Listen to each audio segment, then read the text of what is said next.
Azərbaycanda bank kartlarından uğurluq hallarının artdığı bir zamanda maliyyə sahəsində uzun illər çalışmış bir mütəxəssisin başına gələn hadisə cəmiyyət üçün ciddi siqnal rolunu oynayır. Referans məlumat verir ki, uzun illər bank sahəsində çalışmış Ayaz Abdullayev qeyd edir ki, kartda pul saxlama artıq risklidir. Pulu kartda yox, hesabda saxlayın, yoxsa bir gecə yuxudan oyananda pul artıq yoxdur. Bank kartım heç bir vaxt istifadəyə verilməyib, hətta nə bankomata salınıb, nə onlayn alış-verişdə istifadə edilib, nə də üçüncü şəxslərlə paylaşılıb. Kart evdə təhlükəsiz yerdə saxlanılıb və 3D secure funksiyası da aktiv olub. Ancaq buna baxmayaraq bir gün kart balansına əlavə olunan 70 manat gecə saatlarında 3 ayrı Google Pay ödənişi ilə yoxa çıxır. O deyib ki, uğurluq hallarının bilinən yolları bankomatlara quraşdırılan oxuyucu cihazlar, saxta saytlar, kart məlumatlarının fiziki və ya rəqəmsal uğurluğu bu hadisədə iştirak etməyib. Kartın heç bir platformada qeyd olunmaması bank səviyyəsində sızma ehtimalını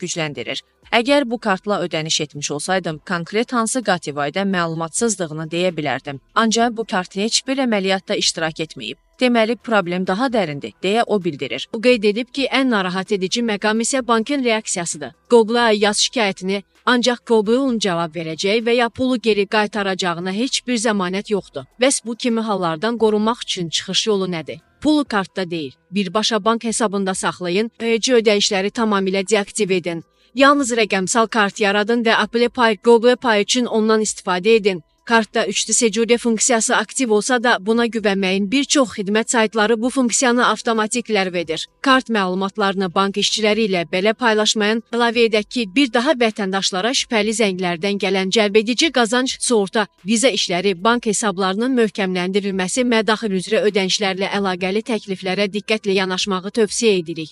Qəti formada şəxsi bank məlumatlarını naməlum şəxslərə verməyin, təhlükə var.